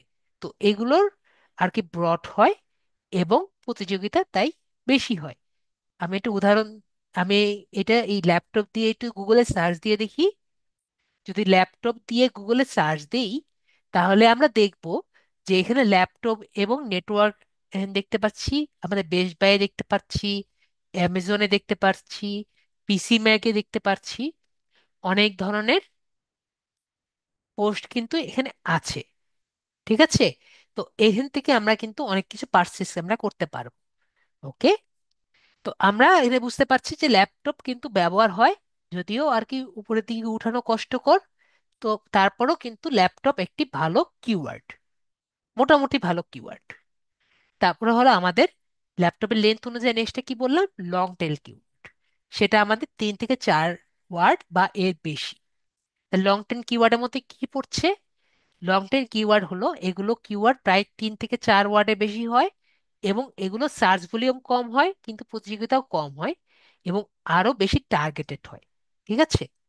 তাহলে একটু উদাহরণ দেই। উদাহরণ হলো বেশ বাজেট ল্যাপটপ ফর স্টুডেন্টস। তাহলে স্টুডেন্টসরা যারা আছে তাদের জন্য কি রকম বাজেট ল্যাপটপ হবে? তারা অবশ্যই ধরেন যা স্কুলের কাজ করবে, ওয়ার্ডের কাজ করবে, বেশি হলে এক্সেল এর কাজ করবে, তারা গেম খেলবে না, তারা কিছু করবে না, জাস্ট একটা নর্মাল অফিসের কাজ করবে। তাদের জন্য গুগল ক্রোমে জাস্ট বেশি হলে ভিডিও দেখবে, আর অত বেশি কাজ করবে না। তারপর একই রকম best running shoe for flat feet, যাদের ফিট হলো ফ্ল্যাট, তাদের জন্য আর কি বেস্ট রানিং শু। তার আমরা বুঝতে পারছি কি, একটা নির্দিষ্ট গণ্ডির মানুষের জন্য যদি আমি সার্চ করতে চাই তাহলে আমরা লং টেল কিওয়ার্ড গুলো ব্যবহার করতে পারি, এবং এগুলো যেন প্রতিযোগিতা কম হয় এবং এগুলোকে টার্গেট বেশি করা যায়, তাই আমার উপরের দিকে উঠানো বেশি ইজি হয়। তো একটা উদাহরণ দেই। উদাহরণ যে দিয়েছিলাম, best budget laptop for students দিয়ে যদি আমি সার্চ দিই, তাহলে এখানে আমার বেস্ট স্টুডেন্ট ল্যাপটপ 2024 এখানে আমি কিছু পাবো। এসার এর ল্যাপটপ, তারপরে যদি অনেক পুরান জেনারেশনের, তারপরে এখানে affordable laptop for college student, এখানে আরো দেখতে পারবো $500, এখানে আরো কিছু আছে। Best the best chip laptop for 2024, এখানে আরো কিছু পাবো। তো এখানে আমরা দেখতে পাচ্ছি $500 ফর লেস, এখানে $500 আমাদের প্রায় 50,000 টাকা। এখানে কেমনে চিপ বলে আমি জানি না, কিন্তু আর কি এখানে আছে। ঠিক আছে। তো এখানে হলো এই অবস্থা, আমরা বুঝতে পারলাম। ঠিক আছে। তারপর হলো ডিফারেন্ট কিওয়ার্ডস, 50,000 না, আরো বেশি হবে। তো যাই হোক, ডিফারেন্ট কিওয়ার্ডস ফর লেন্থ। তো sub group keywords, sub group কিওয়ার্ডসটা কি? সাব গ্রুপ কিওয়ার্ডস এর হলো যেটা একটি নির্দিষ্ট গ্রুপ বা নিশের জন্য যখন আমি সিলেক্ট করব, সেটা হলো আমার সাবগ্রুপ কিওয়ার্ডস। ঠিক আছে। তো এই ধরনের কিওয়ার্ডস নির্দিষ্ট একটি নিশ বা ক্যাটেগরিকে টার্গেট করে বা ব্রডার মার্কেটের মধ্যে থাকে। ঠিক আছে। তো ধরেন আমার কিওয়ার্ডস গুলো এতক্ষণ ধরে বলছিলাম নং টেন কিওয়ার্ড এবং সাবগ্রুপ কিওয়ার্ডের মধ্যে পার্থক্য কি, এটা আরো বেশি টার্গেট করে নিচ্ছে। ঠিক আছে। তো একটা উদাহরণ দেই। উদাহরণ হলো যে ল্যাপটপস এর ব্রড কিওয়ার্ড কি হতে পারে? গেমিং ল্যাপটপ আন্ডার 1 লাখ টাকা। ঠিক আছে। তাহলে গেমিং ল্যাপটপ আন্ডার 1 লাখ টাকা কিন্তু নর্মালি হয় না। ঠিক আছে। 1 লাখ টাকার মধ্যে গেমিং ল্যাপটপ নর্মালি হয় না, এখন তো আরো হয় না। তো এইটা যে আছে, তার মানে আমরা কি বুঝতে পারবো, যে এইটা যে আমি লিখেছি, এটা নয়তো যেগুলো ব্রিফকেস ল্যাপটপ, যেটা আপনার বাইরের দেশ থেকে ইনলিগাল ভাবে আসে, সেগুলোর দাম আর কি একটু কম থাকে, সেগুলো আপনার ইউজ করা আর এটার মধ্যে আর কি পড়বে। তারপর হলো running shoe for trail, running shoe for women. ঠিক আছে। এটা কেন ওমেন হচ্ছে না? তো তারপর হলো train running shoe for women. তো এরকম যে আছে একবারে খুবই নিশ কয়েকজনের জন্য আমরা এটা সিলেক্ট করলাম। ঠিক আছে। তো আমি যদি এখন এভাবে করে আমরা একবার টার্গেট করে দিতে পারি যে আমার কোনো আমার টার্গেট অডিয়েন্স কোনটা এবং আমার প্রোডাক্ট কোনটা, সেটাকে মিক্স করে একটা টার্গেট করে আমি সার্চ দিতে পারি। এখন আমি যদি গেমিং ল্যাপটপস আন্ডার 1 লাখ টাকা দিয়ে যদি সার্চ দিই গুগলে, তাহলে আমি যদি দেখি, আমি এখানে দেখবো যে discover a wide range of laptops in razor HP under best price. তো আমরা দেখতে পাচ্ছি 1 লাখ থেকে 1,20,000 মধ্যে কিছু আছে, যে রেজিডি জিজ্ঞেস করেছে যে কিছু কিছু আছে। তারপর এখানে বলেছে যে RTX 2050, এটাও আপনার আহ, সেপ্টেম্বর 4-এ যেটা আছে, এটা আমি দেখেছিলাম ভিডিওতে, যেটা বললাম ব্রিফকেস ল্যাপটপ, দেখতে পারেন। ব্রিফকেস ল্যাপটপ হলো সেসব ল্যাপটপ যেটা আপনার বাইরের দেশ থেকে আনঅফিসিয়ালি আসে, ব্যাড টেক্সট ছাড়া। তো যাই হোক, এগুলো আর কি আপনার 1 লাখ টাকার মধ্যে আর কি হয়ে যায় গেমিং ল্যাপটপগুলো। তো যেটা হলো আমাদের এগুলো বুঝলাম। তো এগুলো আমাদের, যদি আমি এগুলো সার্চ দিই এরকম নিশ টাইপের আর কি কিওয়ার্ডকে নেই, তাহলে আমরা এখানে পেতে পারি। তারপরে আমাদের লেন্থ হিসেবে লাস্টের আগেরটা হলো শর্ট টার্ম ফ্রেশ কিওয়ার্ড। তো শর্ট টার্ম ফ্রেশ কিওয়ার্ড হলো যে এইসব ধরনের কিওয়ার্ড যেটা কিছু সময়ের জন্য প্রাসঙ্গিক থাকে এবং কোনো ট্রেন্ড বা ইভেন্টের কারণে এবং দ্রুত ট্রাফিক আনার জন্য ব্যবহৃত হয়। তো আপনাদের কাছে একটু জিজ্ঞেস করি কি হতে পারে, এরকম কিওয়ার্ড কি হতে পারে? আমারটা উদাহরণ নাই বললাম, আপনাদের একটু উদাহরণ বলেন তো কি হতে পারে। আপনাদের মেসেজ দেখছি আপনাদের মতে কি উদাহরণ হতে পারে এ ধরনের কিওয়ার্ড যেটা আপনার প্রায় প্রাসঙ্গিক থাকে এবং তারপরে চলে যায়? দেখি কারো কি মনোযোগ আছে নাকি।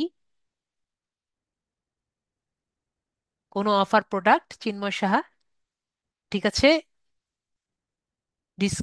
ডিসকাউন্টের অফার প্রোডাক্ট চলবে। হ্যাঁ, কিছুটা হবে, 50%, 30% চলবে। আর কি কি আছে শুনি।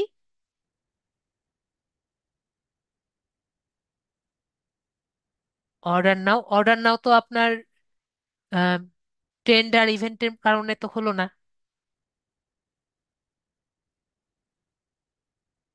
আর কারো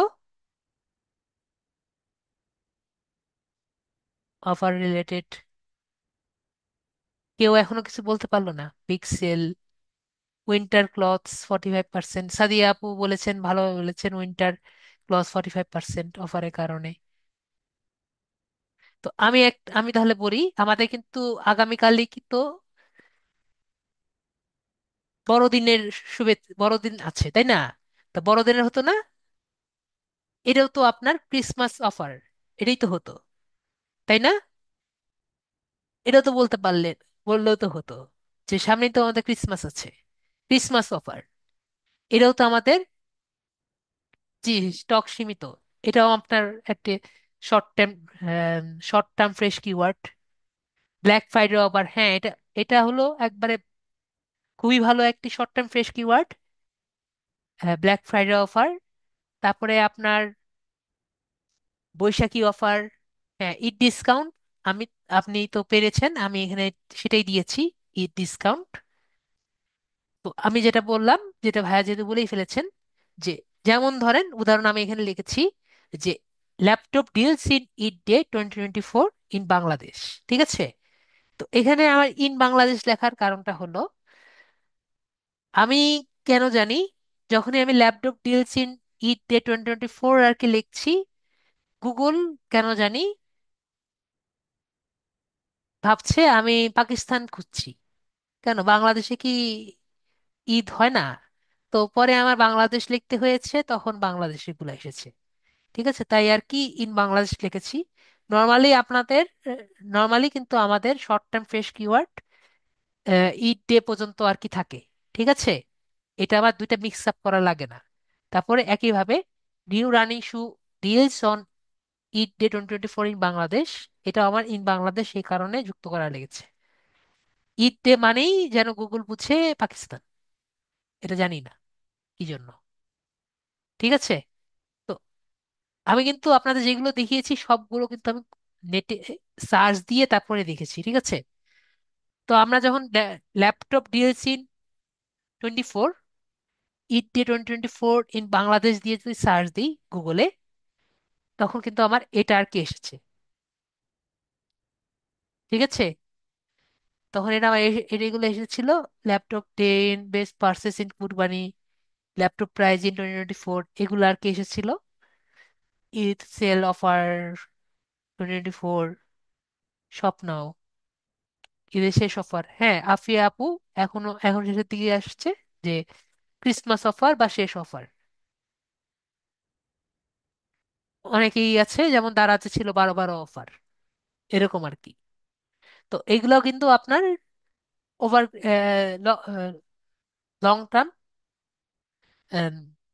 একটুক্ষণের জন্য থাকে, পরে আবার শেষ হয়ে যায়। ঠিক আছে আপু, এগুলো কিন্তু আপনি আপনার পোস্টে দিতে পারেন, যাতে কিছুক্ষণের জন্য থাকে পরে হাইপ চলে যায়, এগুলো ব্যবহার করতে পারেন।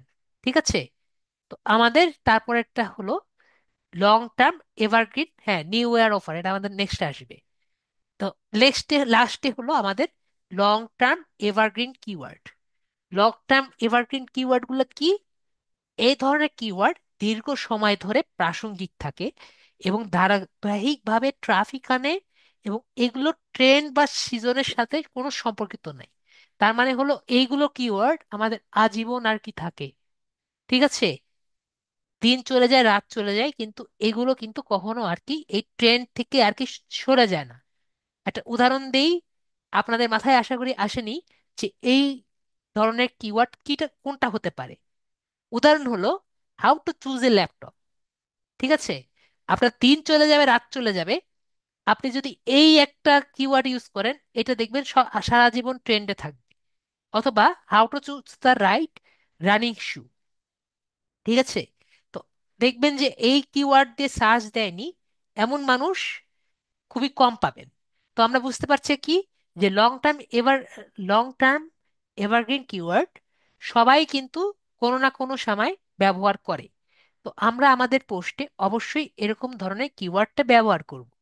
একটু উদাহরণ দিলেই বুঝতে পারবো, যে আমি যখন গুগলে সার্চ দিই how to choose a laptop, তো ওয়ার্ড নামক একটি ওয়েবসাইট আছে, সেই অনেক বছর আগে দিয়েছিল how to choose a laptop step by step guide. তো ওইটা কিন্তু এখনো ব্যবহার, এখনো কিন্তু ট্রেন্ডে ফার্স্ট পেজে আছে। বেস্ট বাইয়ের সেই আগের দিনও আছে, এবং মাইক্রোসফটের সেই আগে একবার মনে পোস্ট দিয়েছিল বাইং ল্যাপটপ গাইড, সেটা কিন্তু এখনো আছে। তো আমরা এই লং টার্ম ফ্রেশ কিওয়ার্ড যে আছে বা এভারগ্রিন কিওয়ার্ড যেগুলো আছে সেগুলো কিন্তু আমাদের পোস্টে ব্যবহার করতে পারবো। তো আমরা আশা করি আজকে ক্লাসে অনেক কিছু শিখতে পারলাম। আমরা কি শিখতে পেরেছি? আশা করি অনেক কিছু শিখতে পেরেছি। এবং বুঝি নেই এমন কি কেউ আছে?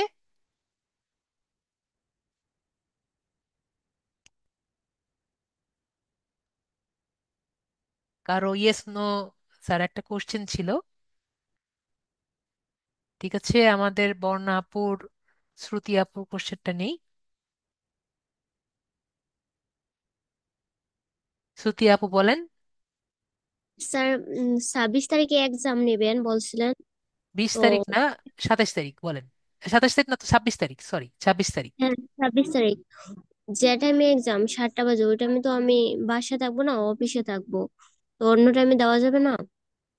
আপনার 7টা থেকে 9টা পর্যন্ত টাইম আছে। হ্যাঁ, ওই টাইমে আমি বাসায় থাকবো না, অফিসে থাকবো। মানে দুপুর 2টা থেকে রাত 10টা পর্যন্ত ডিউটি। তো আপনি পরীক্ষা মোবাইল দিয়ে দিতে পারবেন না? না, অফিসে তো ফোন নেওয়া নিষেধ। তাহলে তো আবার একটু সমস্যা আপু। আপনি কি বলবো, পরীক্ষা তো পরীক্ষার টাইমে হবে। উম, আর আপনাকে আমি কি বলবো বলেন, ক্লাসের টাইমে এটা তো, মানে এটার টাইম চেঞ্জ করা যাবে না। ঠিক আছে আপু, এবং আচ্ছা। পরীক্ষা আবার নেক্সট আবার দেওয়া যাবে না। পরীক্ষা পরীক্ষাই, যদি পারেন দিলেন, না দিলে তো করার কিছু নেই আর কি। আচ্ছা। ঠিক আছে, ওকে আপু। 26 তারিখ আমাদের পরীক্ষা, দেখেন যদি পারেন দিয়েন আর কি। কি বলবো। আর আমাদের আফিয়া আপু একটা কোশ্চেন করেছেন, তো আফিয়া আপু কোশ্চেনটার আনসার আমি দেই। আফরা, আফরা আপু আনমিউট করেছি। তাহলে সবার জন্য নেক্সট ক্লাস যেহেতু ক্লাস হবে না, সবাই কোশ্চেনের প্রিপারেশন নেন, এবার পরীক্ষার প্রিপারেশন নেন। সবার জন্য শুভকামনা থাকলো। আশা করি সবাই ভালো মতো ভালো মার্কস দিয়ে পাশ করবেন, পাশ করে বলবেন স্যার আপনি ভালো মতো পড়িয়েছেন। রিটেন আর এমসিকিউ কত মার্ক, এটা আপনার চিন্তা করা লাগবে না, আপনি জাস্ট 35-এর উপরে পাবেন। ঠিক আছে আসাদ ভাইয়া? আমার এফবি পেজটা একটু দেখেন, আমি ইউআরএল পোস্ট দিয়েছি। ওকে, আমি দেখবো নি। তো সবাই খুব ভালো থাকবেন এবং গুড নাইট।